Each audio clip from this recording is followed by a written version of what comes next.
It happened in seconds, so fast that people watching the leaked footage said they didn't even have time to breathe. One moment, King Harris was acting bold online, laughing, posting, flexing like nothing in the world could shake him. And the very next moment, he was whispering, trembling, pacing through his own house with a fear in his voice that fans had never heard from him before. The lights were flickering. The alarms were glitching. Something shuffled in the background. Too close, and too quiet. And King Harris, T.I.'s son, the one who always talks tough, was begging for help. "Bro, please call me back. Somebody's in here. I need help now." Those words alone sent the entire internet into a frenzy. Because King wasn't faking it, he wasn't trolling, he wasn't trying to go viral, he was terrified. And when the truth came out, the fear made perfect sense. This wasn't a random break-in, this wasn't a robbery, this wasn't kids playing around, and this was retaliation. A message from people allegedly tied to 50 Cent's affiliates, men who do not joke, do not bluff, and do not forget disrespect. And what they left behind inside King's home was so chilling, so targeted, so deliberate, that insiders say King hasn't slept in days. But the most shocking part, security footage suggests they didn't just break in. They were let in by someone close to King. And when you hear who that person might be, you're never going to look at King Harris's circle the same way again. Clicking bit. The object they left on his living room table wasn't just a warning, it was a promise. A promise that this isn't over. And round 2 is already coming. Long before King Harris's terrified whispers echoed through that dark hallway, before the alarms malfunctioned, before shadows moved through his home with eerie confidence, there was a chain of events building quietly behind the scenes. Events that nobody took seriously until it was already too late. For months, King had been constructing an image of himself that made him feel untouchable. To fans, he looked bold, chaotic, unpredictable. To critics, he looked reckless. To people in the industry, especially older, more dangerous figures, he looked like a kid who didn't understand the world he was speaking into. And truthfully, he didn't. King grew up surrounded by fame. Music studios, reality shows, security guards, luxury homes. Chaos was normal. Attention was normal. Cameras were normal. But being raised in that world also created a blind spot. King believed danger was entertainment. He believed beef lived on Instagram. He believed talking loud equaled power. But the people he was accidentally provoking, they didn't grow up in that world. They didn't operate under the same rules. They didn't find disrespect funny. And some of those people had ties to 50 Cent. Not 50 directly, no. The internet loves adding names for drama, but affiliates. Men who grew up around him, ran with him, respected him, and would gladly handle business to protect their reputation. To them, King wasn't a celebrity kid. He was a loudmouth teenager testing boundaries he didn't understand. The tension started small. A comment here, a subliminal there, a viral clip of King calling older rappers washed and outdated. Most people shrugged it off. Typical social media antics. But street-connected men don't shrug. They don't ignore. They don't forget. Especially when they feel disrespected publicly. Insiders say the first warning came months ago. Quiet and easy to miss. A car King didn't recognize parked outside his place for hours, behind anonymous DMs telling him to slow down. A stranger walking past him at a gas station and saying, "Careful who you talk about, lil bro." King brushed it off. He thought he was being tough. He thought fear was weakness. He had no idea he had just stepped into a world where his father's fame couldn't shield him. But King's biggest mistake wasn't his mouth. It was his circle. Because while King tried to show the world he was grown and independent, the people around him were not ready for the dangers he was inviting. Some were there for clout, some for money, some because being around a celebrity kid made them feel important. But none of them were trained. None were loyal. None were prepared to protect him. And one of them was desperate, owed money, had the wrong connections, and needed a way out. That's the part King never saw coming. Meanwhile, King continued poking the bear, laughing online, clowning grown men, going back and forth with people twice his age. Every time a clip went viral, he grew bolder. Every time fans hyped him up, he leaned deeper into the persona. Until one night, during a live stream, he let a sentence slip. A small sentence, barely noticeable, but one that apparently crossed a line. "I don't fear nobody. Y'all not touching me." That clip circulated through the wrong phones, the wrong group chats, the wrong circles. That clip was replayed and replayed until someone decided, let's see if he still feel that way. Still, nothing immediate happened. No threats, no confrontations, no fights. That's what made the eventual break-in so chilling. It came quietly. Smart. Calculated. The kind of move you only make if you've been studying someone's routine for weeks. And someone had been studying King's routine. Documenting it, watching it, feeding it to the wrong people. Yeah, because the moment King's schedule changed, the second he canceled his plans that night, only a handful of people knew, and one of them leaked it. But let's rewind to the hours just before the break-in. King was at home, pacing, talking loud on Instagram earlier that day, bragging about new music, telling fans he was staying in for the night. He joked around, he laughed, he sounded relaxed, until the sun went down. Then things started shifting. His Wi-Fi glitched, like his motion sensor lights turned on by themselves. A back door that was usually locked felt slightly loose. At the time, these were easy to ignore, but in hindsight, these were tests. The intruders checking for weaknesses. Seeing if King was alert or distracted. Seeing if he was alone. Hours later, King walked into his hallway and froze. He heard it. A sound that didn't belong. Soft, muted, close. That sound triggered everything we all saw in the leaked footage. The panic, and the trembling voice, the urgent whispers for help. But here's what the internet didn't know. When King called for help, the first person he called wasn't family, wasn't a friend, wasn't security. It was the same person who betrayed him. He didn't know that. Not yet. Not until later. But the betrayal didn't start that night. It started weeks before. Conversations behind King's back, deals being made, secrets being traded, a debt being cleared in exchange for information. Someone close to King owed money to the wrong people. They offered King's house as leverage. Not to hurt him? No, not yet. They offered it to scare him, to humble him, to make him stop talking. Because the people connected to 50 Cent weren't trying to kill King. They were trying to teach him. But what they left in that living room, what they placed deliberately on the center table, that wasn't a lesson. It was a promise. A promise that the next time they wouldn't send a warning. But the most devastating part? King still doesn't know why he was really targeted. Because the motive wasn't disrespect, wasn't clout, wasn't ego. The real motive was sitting right beside him this entire time. Someone he trusted. Someone who smiled in his face. Someone who pretended to protect him. The truth behind what happened inside King Harris' house didn't unravel all at once. It came in pieces. Small, jagged, and terrifying pieces that slowly revealed just how deeply King had been betrayed. What the world saw was only the surface. A scared young man whispering into his phone, pacing through dark hallways with trembling hands. But what he experienced in those minutes, what he discovered afterward, what he learned about the people closest to him, was far darker than anything the internet imagined. Because the break-in itself wasn't the worst part. It was what led up to it. It was who enabled it, and it was why it happened. And once the pieces started fitting together, the picture that formed was almost unbelievable. The moment King heard the first noise, just a soft creak from the back of the house, his entire demeanor shifted. At first, he tried brushing it off. Maybe it was the AC, maybe the dog, maybe the house settling. But then came the second noise.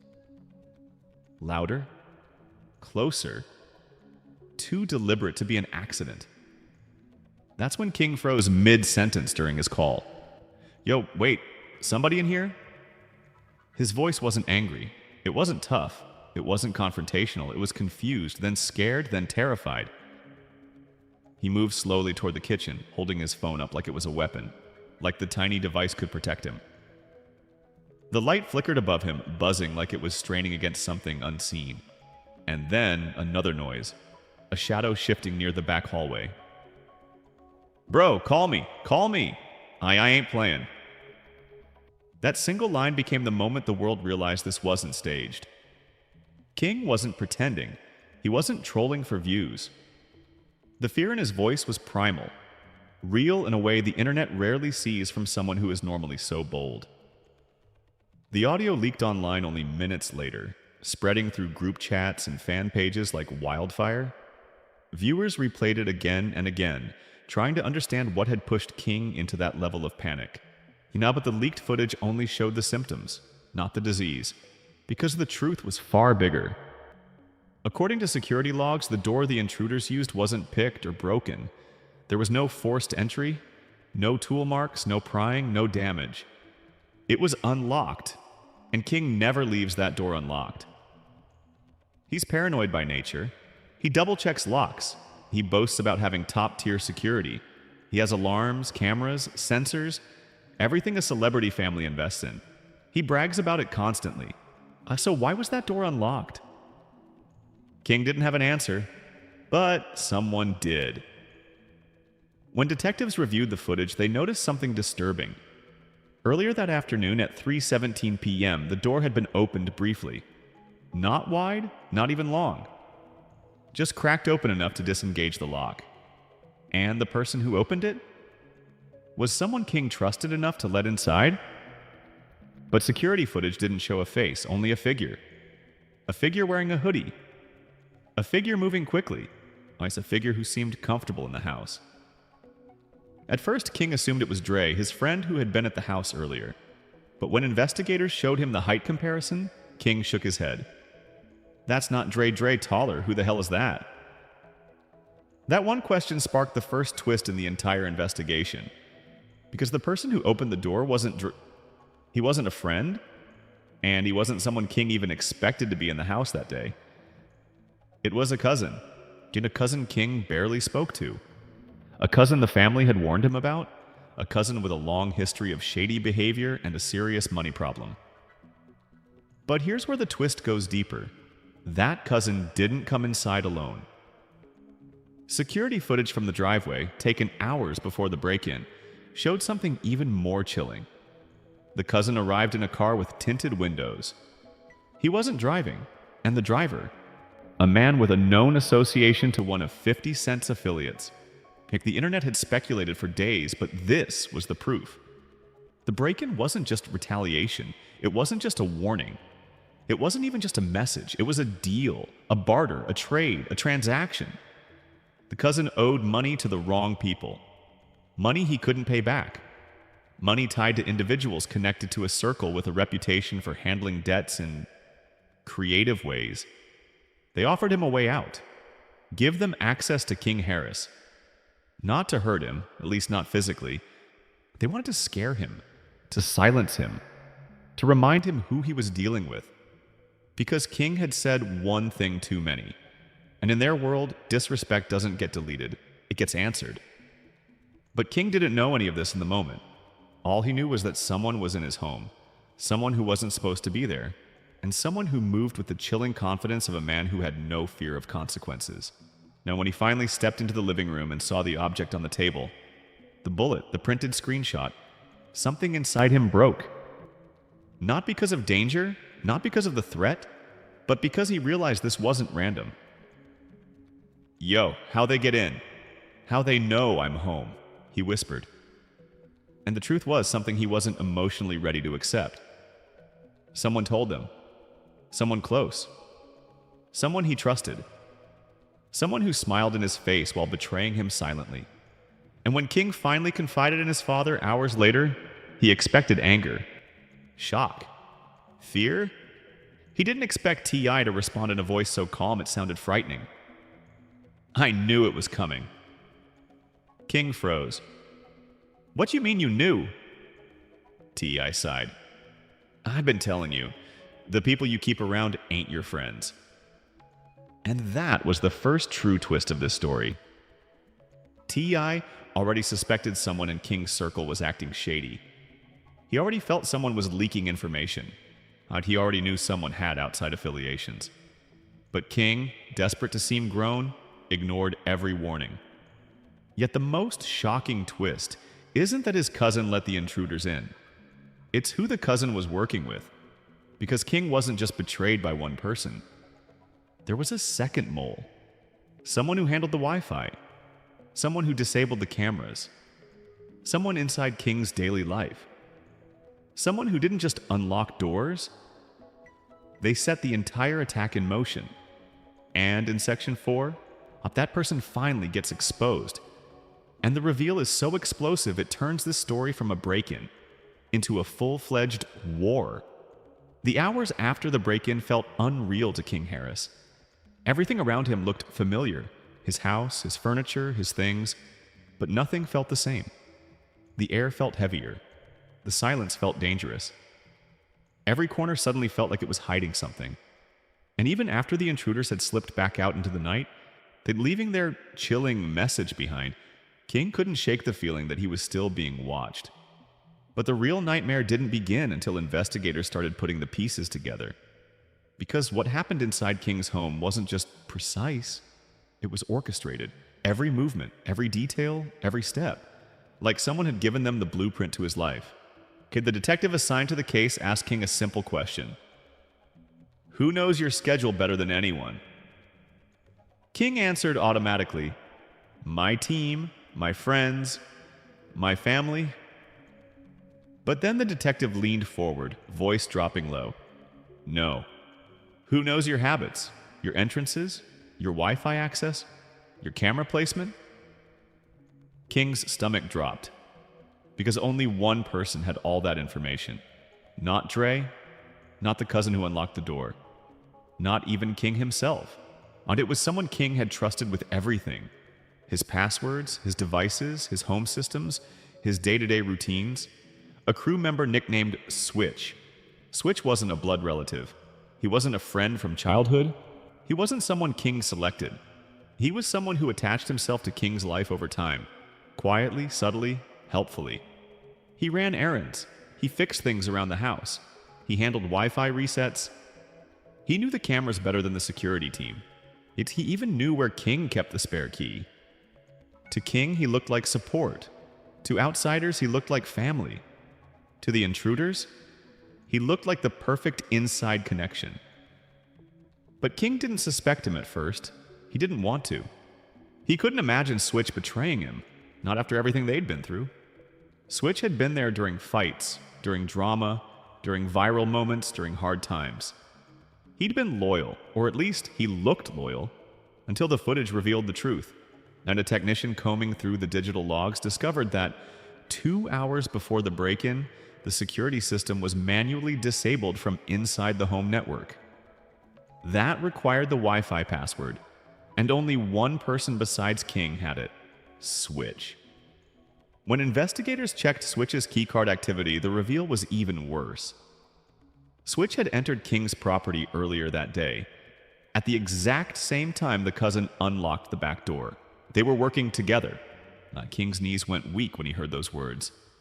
His hands shook, his voice cracked. Switch wouldn't do that. Y'all got it wrong. But investigators weren't guessing. They had logs, timestamps, camera glitches aligned with Switch's presence. And the final damning detail, Switch's phone had been off for the entire duration of the break-in. Nobody willingly turns their phone off unless they don't want to be traced. King felt the room spin. The betrayal hit deeper than anything he'd ever experienced. Not because Switch was a stranger, but because Switch had earned his trust. This wasn't just sabotage, it was premeditated, calculated, cold. But the escalation didn't stop there. After King left the house with security, investigators continued sweeping the property. That's when they found the second message the intruders left behind. It wasn't in the living room, it wasn't on the table, and it was taped underneath King's bedroom dresser. a folded piece of paper. Inside, a single sentence. "He's closer than you think." That sentence changed everything. Not only had Switch helped them, not only had the cousin unlocked the door, there was a third person feeding information. And that person was still unidentified, still near King, still attached to him socially, still pretending to be on his side. That revelation was so terrifying that TTI reportedly ripped the paper out of the detective's hand and demanded answers. The detective calmly explained, "They knew too much. Someone else is talking. Someone who's been in his room. Someone who knows where he hides things. Someone he trusts more than the cousin and more than Switch." The internet eventually learned this detail, and fans began hunting for clues. Who else had been in King's room recently? Who posted stories in that house?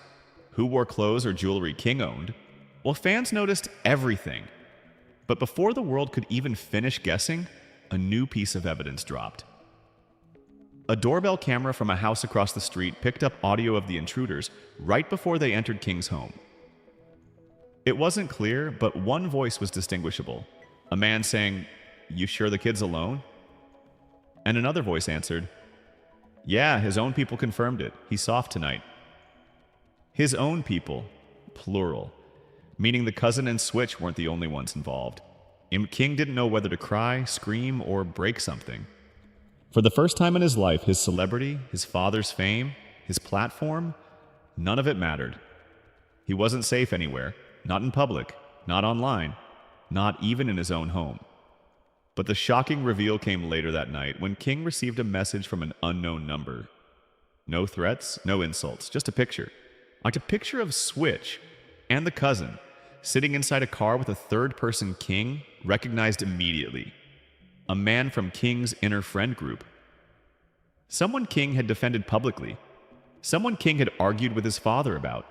Someone who always said, "Bro, I got you. You safe with me." A man named Mello. A man King trusted more than anyone.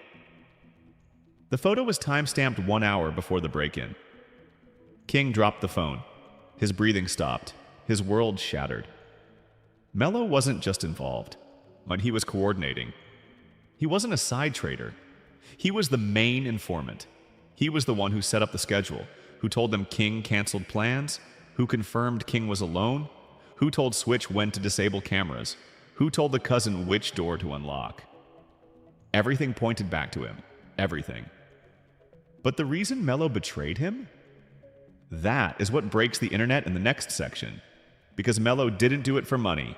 Not for debt, not for clout. He did it for revenge. And once you hear what started that revenge, you'll understand why round 2 is already on the way. The moment Mello's name leaked, the internet went into full meltdown. Fans weren't just shocked. They were furious, betrayed, horrified, confused, and glued to their screens like it was a live thriller unfolding in real time. Comments exploded across every platform, each one trying to make sense of the unimaginable. How did Mello set him up? That was his boy. Nah, I'm sick. Mello was in every video, every live stream, and this what he was doing? This is deeper than King versus 50 Cent affiliates. This is personal. This the biggest betrayal in celebrity history. Period. But the reactions didn't stop at fans. People from the industry, artists, producers, influencers, started chiming in, each comment adding gasoline to an already blazing fire. One Atlanta rapper tweeted, "Your biggest op be the ones eating at your table. Y'all better wake up." A well-known producer posted a cryptic message.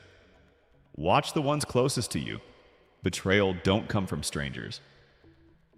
Fans immediately connected the dots. Everyone knew these were shots aimed directly at Mello. But then, something surprising happened. A few people defended Mello, not because they condoned what he did, but because they claimed King had pushed him there. A small but loud segment of the internet argued, Mello didn't just snap, King must have done something crazy. There's always a reason friends turn enemies. Something off about King's circle for all these dudes to switch up. Suddenly the narrative shifted. People weren't just analyzing the break-in itself, they were analyzing King, his past actions, his personality, his arguments, his ego. Old clips resurfaced of King yelling at friends, talking down to his crew, acting superior during live streams. And fans began stitching them with captions like, "This why Mello did it." Bro been wildin' on his own circle for months. The signs were right there. Meanwhile, TikTok detectives were in overdrive. They slowed down the leaked photo frame by frame. They enhanced the lighting. They cross-referenced Mello's outfit with old videos. They matched the car interior to photos Mello himself had posted months ago. Every new discovery made the betrayal sting more. It was then the reactions from celebrity kids poured in. People who understood the unique pressure of growing up in fame. One celebrity daughter wrote, "This world is dangerous when you trust the wrong people. Fame don't protect you." Another posted, "I feel for King. Nobody talks about how lonely this lifestyle gets." But the reaction that shook the internet the hardest came from someone everyone had been waiting for. T.I. He didn't comment directly on the betrayal. He didn't name Mello. He didn't call out the cousin. He simply posted an image. A wolf surrounded by sheep. The caption? "Some of y'all ain't who you pretend to be." That one post sent blogs into hysteria. Fans debated whether T.I. was preparing to retaliate or whether he was addressing the family betrayal or the friend betrayal, or both. But then came something even more chilling. 50 Cent, oh yes, 50 Cent himself, posted a single emoji. That was it. No caption, no context. Just eyes. And the internet lost its mind. Nah, why Fifth looking like that? Is he watching the mess unfold? How deep is this situation really? He knows something. I feel it. Journalists reached out to T.I., to King, to the cousin, to Mello, but nobody responded. Silence from the Harris family only made fans more desperate for answers. And blog headlines erupted everywhere. Insiders say third person still betraying King Harris. Break-in mastermind identified as King's close friend. T.I. prepares to handle business privately after son setup. Round 2, threat imminent for King Harris. But the biggest shift in public opinion came when Mello's friends started anonymously posting their side of the story. One wrote, "Y'all don't know the half. King did Mello dirty for months." Another, "He wasn't paid. He wasn't blackmailed. He had a reason." A third, "Ask King what he said about Mello's family. That's all I'm gonna say." Those vague messages ignited a wildfire of speculation. Did King disrespect Mello publicly? Did he embarrass him online? Did he betray him first? Did he owe Mello money? Was this revenge for something nobody knew about yet? Fans began posting theories. Maybe Mello was tired of King's attitude. What if King crossed a line behind the scenes? Mello had to be pushed hard to do something this extreme. This isn't about money, this is emotional betrayal. Meanwhile, others refused to give Mello any grace. He violated the worst possible way. You never set someone up with street dudes, that's unforgivable. He is done, canceled, finished. Industry insiders also hinted that Mello's betrayal had created a ripple effect. Suddenly, every young artist, every celebrity kid, every influencer started evaluating their inner circles with paranoia. One manager tweeted, "After what happened to King, we checking everybody. No exceptions." Major YouTube creators made hour-long breakdowns. Podcasters argued over who is truly at fault. Forums built entire timelines of Mello and King's friendship. Reddit created full investigative threads with evidence maps. Everyone was watching. Everyone was invested. Everyone was waiting. Because despite all the theories, all the leaked info, all the speculation, nobody knew the real reason Mello betrayed King. Until a burner account, later confirmed to be connected to someone inside the crew, dropped the real bomb. Mello didn't want to hurt King. He wanted King to feel what Mello felt. See, King crossed a line he could never take back. That message alone broke the internet. Because it wasn't money, it wasn't pressure, it wasn't fear, it wasn't loyalty to 50's affiliates. It was revenge. Personal, emotional, direct. The truth about Mello didn't come from police or detectives or even the Harris family. It came from a single voicemail, one Mello left behind before disappearing completely. A voicemail that someone from King's circle leaked, and the moment it hit the internet, everything finally made sense. In the voicemail, Mello's voice was shaking, not with fear but with heartbreak and rage. "You ain't loyal, bro. You embarrassed me in front of everybody. You crossed a line you ain't supposed to cross, so I crossed one too." That one line sent chills across social media. What did King do? What could push a friend, a best friend, to betray him so violently? Over the next few hours, more leaks surfaced. Screenshots, voice notes, arguments recorded months earlier. And when the full story finally emerged, it was darker, more emotional, and more twisted than anyone expected. The betrayal didn't start with Mello. It started with King. Months before the break-in, Mello had introduced King to someone Mello cared about deeply. A girl he trusted. Someone he planned a future with. Someone he was serious about. King knew this, and still, King crossed that boundary. It wasn't just a flirt, it wasn't just a DM, it wasn't just a misunderstanding. King allegedly started talking to her behind Mello's back, sending late-night messages, inviting her places, making promises, playing games. When Mello found out, he confronted King privately, calmly at first. But instead of apologizing, King laughed. He laughed. He called Mello soft, said he was too emotional, said, "If she responded, that's not my fault." And that moment shattered everything. All the years of friendship, all the loyalty, all the trust Mello had in him, gone. But the real breaking point came during a live stream. One King didn't think Mello watched. King joked to his followers, "Man, Mello need to grow up. He crying over a girl that don't even want him for real." Mello heard it. The girl heard it. Everyone heard it. Mello's pride wasn't just hurt. It was destroyed. He felt belittled, humiliated, publicly exposed by someone he considered family. And in Mello's world, humiliation like that doesn't fade. It festers, it burns, and it evolves into something darker. So when people with connections to 50 Cent's affiliates approached Mello weeks later, asking for information, asking about King's schedule, asking about access, Mello didn't say no. He didn't hesitate.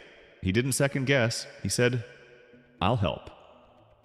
Not for money, not for clout, not out of fear. He wanted King to feel small, the way King made him feel. He wanted King to feel betrayed, the way King betrayed him. He wanted King to feel helpless, the way King made him feel in front of thousands of viewers. So the setup wasn't random. It wasn't business. It wasn't about power. It was revenge disguised as opportunity.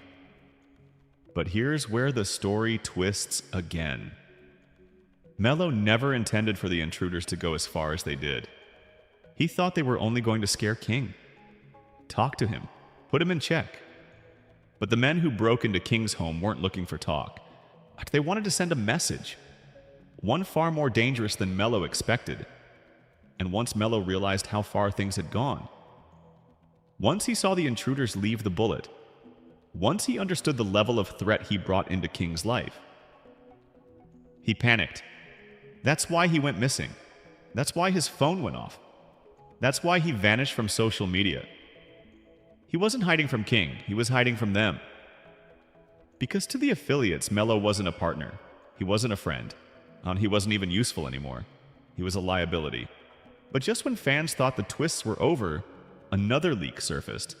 This time, a full video clip from a surveillance camera near King's temporary safe location. The footage was grainy, dark, and hard to make out, until the figure stepped closer. It was Mello, tired, disheveled, breathing hard, looking over his shoulder.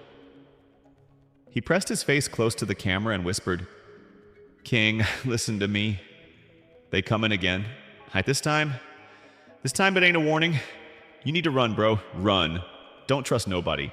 Not even... The clip cut out. The internet froze. What was he about to say? Who was he warning King about? What does not even mean? Not even who? Another friend? Someone in the family? Security? And then, right as fans were analyzing every frame, a second clip leaked. This one only 3 seconds long. A shadowy figure grabbing Mello from behind. Mello screaming, "Wait!" And then the screen went black. The caption under the clip sent chills worldwide. Round 2 begins now. King Harris isn't just dealing with betrayal anymore. He's being hunted. And the next chapter of this story is already in motion. And now you understand why the entire internet is trembling over this situation. This isn't just a break-in. This isn't just a betrayal. This isn't just celebrity drama. This is a young man realizing in real time that the enemies he feared weren't the ones outside his door. They were the ones sitting beside him, laughing with him, eating with him, sleeping under his roof. This is the kind of danger that doesn't fade when the cameras stop rolling. This is the kind of threat that doesn't disappear when the police arrive. This is the kind of war that keeps growing because the people behind it aren't finished. Mello's final warning wasn't a closure. It was a beginning, a countdown, and a message that round 2 isn't a rumor. It's a plan already in motion. So now I want you to weigh in, because this story is far from over and your theories have been insanely accurate so far. Who do you think Mello was about to warn King about before he was grabbed?